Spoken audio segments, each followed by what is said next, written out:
Hello and welcome to knowledge zone channel. आज 25 दिसंबर के दिन हम डिस्कस करेंगे पीआईबी के इंपॉर्टेंट न्यूज़ को। अगर आपने मेरा चैनल सब्सक्राइब नहीं किया है तो प्लीज़ मेरे चैनल को सब्सक्राइब करें। लेक्चर पसंद आता है तो लाइक करें, शेयर करें। अगर आपको इस लेक्चर की पीडीएफ चाहिए तो मैंने इसका लिंक डिस्क्रिप्शन में डाल दिया, आप वहाँ से डाउनलोड कर सकते हैं। चलिए डिस्कशन स्टार्ट करते हैं। पहली न्यूज़ है डीटीएच यानी कि डायरेक्ट टू होम के बारे में। देखिए, इंडिया में जितने भी डीटीएच ऑपरेटर हैं उनको एक लाइसेंस की ज़रूरत होती है अगर उनको अपनी ये सर्विस प्रोवाइड करनी है तो यहाँ पर एक प्रपोजल दिया गया था जिसमें कहा गया था कि जो गाइडलाइंस हैं जिसके अंदर लाइसेंस को ऑब्टेन किया जाता है उसको रिवाइज किया जाए। तो यहाँ पर यूनियन कैबिनेट ने इस प्रपोजल को अपनी अप्रूवल दे दी है। देखिए, इस डिसीजन के कुछ सैलिएंट फीचर्स हैं, उसको जान लेते हैं।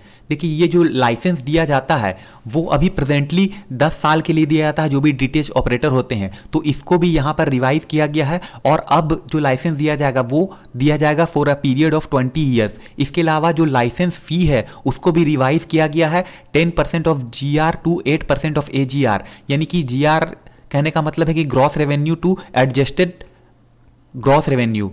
देखिए, AGR को कैलकुलेट किस तरह से किया जाता है, जो GST की अमाउंट होती है उसमें उसको डिडक्ट कर दिया जाता है ग्रॉस रेवेन्यू से। तो आप यहाँ पर इस तरह से AGR को काउंट कर सकते हैं, कैलकुलेट कर सकते हैं।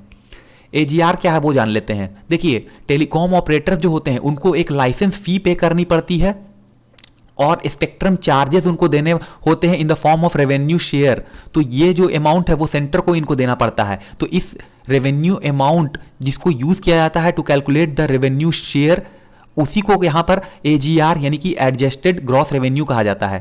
तो ये लाइसेंस फी जो है उसको क्वार्टरली बेसिस पे अब लिया जाएगा, कलेक्ट किया जाएगा, जबकि पहले जो इसको किया जाता था वो एनुअल बेसिस पे किया जाता था। यानी कि प्रेजेंटली अभी तक जो है वो एनुअल बेसिस पे ही ये फी ली जाती है। देखिए, डीटीएच ऑपरेटर को भी यहाँ पर परमिट किया गया है कि वो अब ऑपरेट कर सकते हैं एट मैक्सिमम ऑफ 5% जो उनकी टोटल चैनल कैरिंग कैपेसिटी है उसको एज ए परमिटेड प्लेटफॉर्म के तौर पर।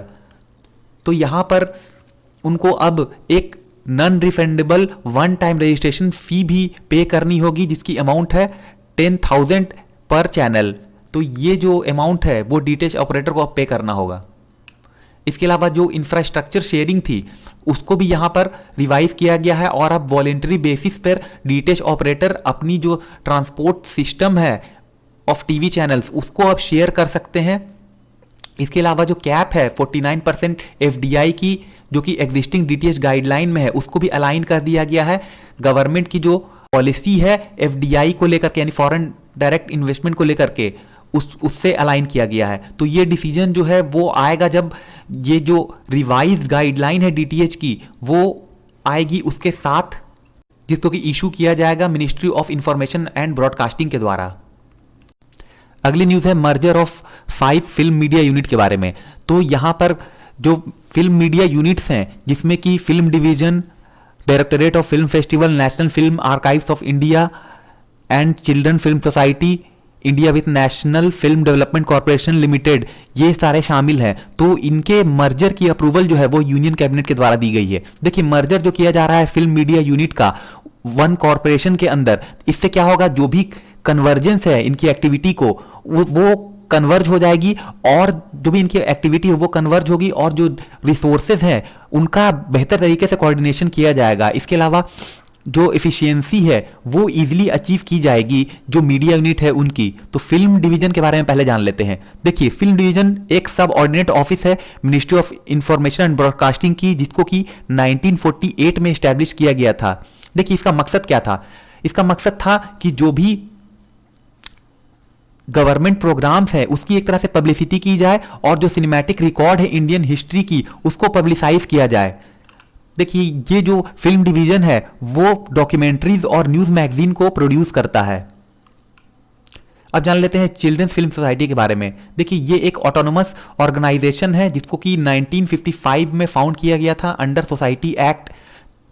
तो इसकी कुछ ऑब्जेक्टिविटी थी। इनमें यहाँ पर जो चिल्ड्रंस और यंग पीपल हैं उनको यहाँ पर एक तरह से वैल्यू बेस्ड इंटरटेनमेंट प्रोवाइड करना फिल्म के थ्रू, ये इसका मकसद था। अब जान लेते हैं national film archive of India के बारे में। देखिए, national film archive of India जो कि एक सबऑर्डिनेट ऑफिस है ministry of information and broadcasting की, इसको इस्टेब्लिश किया गया था as a media unit in 1964। इसकी जो प्राइमरी ऑब्जेक्टिव है वो है जो इंडियन सिनेमैटिक हेरिटेज है उसको एक्वायर करना और प्रिजर्व करना। अब जान लेते हैं डायरेक्टरेट ऑफ फिल्म फेस्टिवल के बारे में। ये एक अटैच ऑफिस है ministry of information and broadcasting का, जिसको कि 1973 में सेटअप किया गया था ताकि इंडियन फिल्म्स और कल्चरल एक्सचेंज को प्रमोट किया जा सके। देखिए, एनएफडीसी जो है उसकी बात की जाए तो ये एक सेंट्रल पब्लिक सेक्टर अंडरटेकिंग है जिसको कि 1975 में इनकॉर्पोरेट किया गया था। इसकी ऑब्जेक्टिव क्या है? इसकी ऑब्जेक्टिव है कि यहां पर प्लानिंग की जाए और प्रमोट किया जाए और जो भी इंटीग्रेटेड डेवलपमेंट है इंडियन फिल्म इंडस्ट्री की उसको एक तरह से यहां पर ऑर्गेनाइज किया जाए। तो यहां पर यूनियन कैबिनेट की जो अप्रूवल है उसमें अपॉइंटमेंट होगा ट्रांजैक्शन एडवाइजर और लीगल एडवाइजर का, ताकि जो ट्रांसफर ऑफ एसेट है उसको किस तरह से यहां पर एडवाइस किया जाए। देखिए, यूनियन कैबिनेट ने यहां पर appointment of a transaction adviser और लीगल एडवाइजर को यहां पर अप्रूव किया है। देखिए, ये जो अपॉइंटमेंट की गई है इसमें देखा जाएगा कि जो भी मर्जर किया जा रहा है वो सही ढंग से किया जा रहा है या नहीं, तो इसलिए यहां पर इन दोनों को यहां पर अपॉइंट किया गया है यूनियन कैबिनेट के द्वारा। अब कुछ इंपॉर्टेंट इंफॉर्मेशन उसको जान लेते हैं। देखिए, यहां पर जो फिल्म इंडस्ट्री है हमारी वो काफ़ी बड़ी है और ऐसा यहाँ पर कहा जाता है कि मोर देन 3000 फिल्म जो है वो हर साल प्रोड्यूस की जाती है इंडिया के अंदर। तो हम जो हैं वो लार्जेस्ट फिल्म प्रोड्यूसर हैं वर्ल्ड में विथ एन इंडस्ट्री जिसको कि लेड किया जाता है प्राइवेट सेक्टर के द्वारा। अगली न्यूज़ है global Indian scientist and technocrat meeting के बारे में।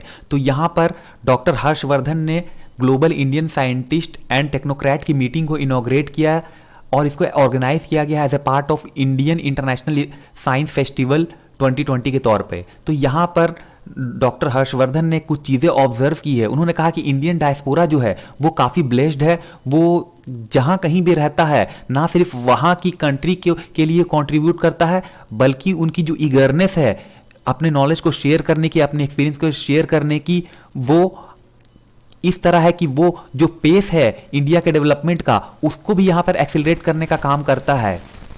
इसके अलावा उन्होंने कहा कि हमारी जो वो इंडियन डायस्पोरा है उसके अंदर काफ़ी अनटैप्ड पोटेंशियल है in connecting and engaging with Indian scientific diaspora. तो उन्होंने कहा कि ये डायस्पोरा जो है ना सिर्फ बेनिफिट पहुंचाता है उस नेशन के डेवलपमेंट में बल्कि ग्लोबली भी जो है वो काफ़ी ज़्यादा इम्पैक्ट होता है इंडियन डायस्पोरा का। इसके अलावा उन्होंने वेरियस इनिशिएटिव को यहाँ पर हाईलाइट किया कि जो कि गवर्नमेंट ऑफ इंडिया के द्वारा ली गई है ताकि इंडियन डायस्पोरा को कनेक्ट किया जा सके, जिसमें कि वैश्विक भारतीय वैज्ञानिक समिट यानी कि वैभव शामिल हैं, जिसमें कि कलेक्टिवली ऑर्गेनाइज किया गया था several scientific department of ministry के द्वारा। इसके अलावा एक और इनिशिएटिव जिसको कि CSIR के द्वारा यहाँ पर किया गया था ताकि जो डायस्पोरा है उसको इंगेज किया जा सके और एक्सटेंसिव वे में। यहाँ पर एक इंटरैक्टिव नेशनल डिजिटल प्लेटफॉर्म जिसका नाम है प्रवासी भारतीय एकेडमिक एंड साइंटिफिक संपर्क यानी कि प्रभास, इसको डेवलप किया गया है। तो उन्होंने यहाँ पर साइंटिफिक कम्युनिटी को वो एक तरह से पॉइंट आउट किया है कि किस तरह से कोविड-19 की सिचुएशन में भी उन्होंने जो भी प्रॉब्लम्स थी उसको एड्रेस किया। इसके अलावा उन्होंने कहा है कि जो पार्टनरशिप रही रिसर्च और एकेडमिक इंस्टीट्यूशन के साथ वो एक की स्टेप थी कि किस तरह से जो सोसाइटल चैलेंजेस है उसको एड्रेस किया जा सके। पर्टिकुलरली अगर रूरल इंडिया को बेनिफिट पहुंचाने की बात की जाए तो वो भी इसमें शामिल है। देखिए, ये जो मीटिंग हुई है इसमें डिफरेंट कंट्रीज से पार्टिसिपेंट्स रहे, जिसमें कि USA, UK, Qatar, Angola, Anguilla, Australia, Switzerland और इंडिया शामिल थे। इसके अलावा डिफरेंट जो students, teacher, professor, engineer, physician, researcher, doctors और भी कई सारे फील्ड से लोग इस मीटिंग में इन्वॉल्व रहे। अगली न्यूज़ है नशा मुक्त अभियान के बारे में। देखिए, डिस्ट्रिक्ट कमेटी नॉर्थ गोवा ने यहाँ पर नशा मुक्त भारत अभियान को कंडक्ट किया है। ये एक प्रोग्राम है जिसके अंदर ट्रेनिंग की जाएगी मास्टर ट्रेनर्स और वॉलंटियर्स की Saint Michael high school Anjuna में। देखिए यहाँ पर जो ट्रेनिंग दी जाएगी उसका मकसद क्या है। ट्रेनिंग इसलिए दी जाएगी ताकि यहाँ पर जो कम्युनिटी ड्रग डिमांड है उसको यहाँ पर रिड्यूस किया जा सके। तो ये जो ट्रेनिंग होगी वो 1 डे ट्रेनिंग होगी जिसको कि डिस्ट्रिक्ट डिप्टी कलेक्टर के द्वारा किया जाएगा on behalf of collector of north Goa. तो जो ऑब्जेक्टिव है इस ट्रेनिंग की, तो यहां पर ट्रेन करना है मास्टर ट्रेनर्स को, और जो वॉलंटियर्स हैं उनको एक तरह से सेंसिटाइज करना है अबाउट ड्रग डिमांड रिडक्शन। तो ये ट्रेनिंग जो है इसमें फील्ड विजिट भी होगी जिसमें कि integrated rehabilitation centre for addict यानी कृपा फाउंडेशन यहाँ की भी विजिट की जाएगी। इसके अलावा वेरियस ट्रेनिंग सेशन जो है उसको through out the day conduct किया जाता है। तो यहाँ पर जो डिप्टी कलेक्टर हैं ऑन बिहाफ ऑफ कलेक्टर, उन्होंने एक की नोट एड्रेस किया जिसमें ऑब्जेक्टिव थे कि जो डिस्ट्रिक्ट कैंपेन है और जो रोल है डिस्ट्रिक्ट कमेटी का इसको इंप्लीमेंट करने में वो काफ़ी अहम होगा इस ड्रग डिमांड रिडक्शन प्लान के लिए। देखिए इस प्रोग्राम के एंड में एक सर्टिफिकेट को डिस्ट्रीब्यूट किया जाएगा at the hand of Mrs Deepali Nayak जो कि डायरेक्टर हैं सोशल वेलफेयर की, और वोट ऑफ थैंक्स दिया जाएगा बाय श्री नीतीश मंडराल नेहरू युवा केंद्र के द्वारा। अगली न्यूज है AFSCB के बारे में। AFSCB यानी कि air force sport control board. देखिए एक ऑफिशियल नोटिफिकेशन जारी की गई है फिक्की के द्वारा जहां पर AFSCB को एज ए विनर यहां पर घोषित किया गया है in the category of best company promoting sports in public sector 2020 के अंदर। तो यहां पर यह प्रेस्टिजियस अवार्ड जो है वो 8 दिसंबर 2020 को eminent jury of FICCI India sports award 2020 के द्वारा दिया गया AFSCB को। तो ये अवार्ड फंक्शन जो है वो उसको वर्चुअली प्लेस किया गया थ्रू वीडियो कॉन्फ्रेंसिंग, जहां पर एयर कोमोडोर आशुतोष चतुर्वेदी इन्होंने ये प्रेस्टिजियस अवार्ड जीता फिक्की के द्वारा। देखिए अर्लियर AFSCB जो है उसको कन्फर किया गया था राष्ट्रीय खेल प्रोत्साहन पुरस्कार by honourable president of India Shri Ramnath Kovind ji के द्वारा 28 अगस्त 2020 के दिन, क्योंकि इनका जो कंट्रीब्यूशन है towards development of sporting environment across the country वो काफ़ी ज़्यादा है। इसके अलावा इंडियन एयर फोर्स जो है वो काफ़ी सिग्निफिकेंट प्रोसेस कर रही है स्पोर्ट्स के अंदर नेशनल और इंटरनेशनल एरिना में। यहाँ पर उन्होंने काफ़ी मेडल्स भी जीते हैं Asian games, Commonwealth games, world cup और वर्ल्ड चैंपियनशिप के अंदर। तो यहाँ पर ज़रूरी था ये मेंशन करना कि जो हमारे 3 एयर वॉरियर्स है वो ऑलरेडी यहाँ पर क्वालिफाई हो चुके हैं टोक्यो ओलंपिक 2020 के अंदर। अगली न्यूज़ है science and technology media conclave के बारे में। देखिए science and technology media conclave जो कि एक प्रोमिनेंट इवेंट है इंडिया इंटरनेशनल साइंस फेस्टिवल 2020 के अंदर। तो ये कॉन्क्लेव जो है वो देखता है कि जो हमारे डिजिटल मीडिया की जो सोरिंग इमर्जेंस है और इसके जो वेरियस अवतार हैं उसको, तो यहाँ पर जो पावर है रिस्पॉन्सिबल साइंस कम्युनिकेशन का टू कोप विद डिजास्टर जैसे कि पैंडेमिक, ये भी इसका एक फोकल पॉइंट है इस डिस्कशन में इस कॉन्क्लेव के अंदर। तो यहाँ पर जो इनॉग्रल सेशन की गई है science and technology media conclave की उसको अटेंड किया गया है साइंस कम्युनिकेटर्स, जर्नलिस्ट, साइंटिस्ट और पॉलिसी मेकर्स के द्वारा, ताकि यहाँ पर जो भी साइंस और मीडिया के जो भी अलग अलग आयाम हैं उसको एक तरह से डिस्कस किया जा सके। तो यहाँ पर अपनी एक मैसेज में डॉक्टर हर्षवर्धन ने कहा कि जो पैंडेमिक रिडन ईयर रहा है वो रहा है साइंस कम्युनिकेशन का थ्रू डिजिटल मीन्स। तो यहाँ पर उन्होंने एम्फेसाइज किया है power of responsible science communication की कि किस तरह से यहाँ पर इस कम्युनिकेशन के थ्रू जो भ्रम फैलाया जा रहा था ड्यूरिंग पैंडेमिक उससे यहाँ पर फाइट किया जा सका। इसके अलावा साइंस मीडिया वर्चुअल एग्जीबिशन जिसको कि शोकेस किया गया है cover page of popular science magazine and science newspaper, उसको भी यहाँ पर इनॉग्रेट किया गया इस ओकेजन के अंदर।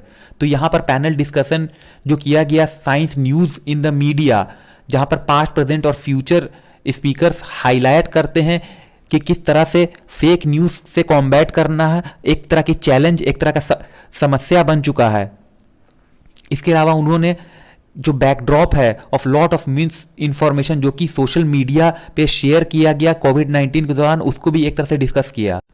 अगली न्यूज़ है प्रेसिडेंट ऑफ इंडिया के दीव विजिट के बारे में। देखिए president of India Shri Ramnath Kovind ji का विजिट है दीव के लिए 25 दिसंबर से 28 दिसंबर के बीच में। तो यहाँ पर 25 दिसंबर के दिन प्रेसिडेंट जो है वो इनॉग्रेट करेंगे Jalandhar circuit house in Diu इसके अलावा 26 दिसंबर के दिन यहाँ पर फाउंडेशन रखी जाएगी वेरियस डेवलपमेंटल प्रोजेक्ट की दीव के अंदर, जिसमें कि inauguration of first academic session of IIT Vadodara international campus Diu और कमलेश्वर स्कूल घोघला ये शामिल है। इसके अलावा फाउंडेशन स्टोन रखी जाएगी for construction of a school at Saudwadi. इसके अलावा improvement of 1.3 kilometre heritage walkway on Diu city wall, conservation और facade restoration of heritage precinct.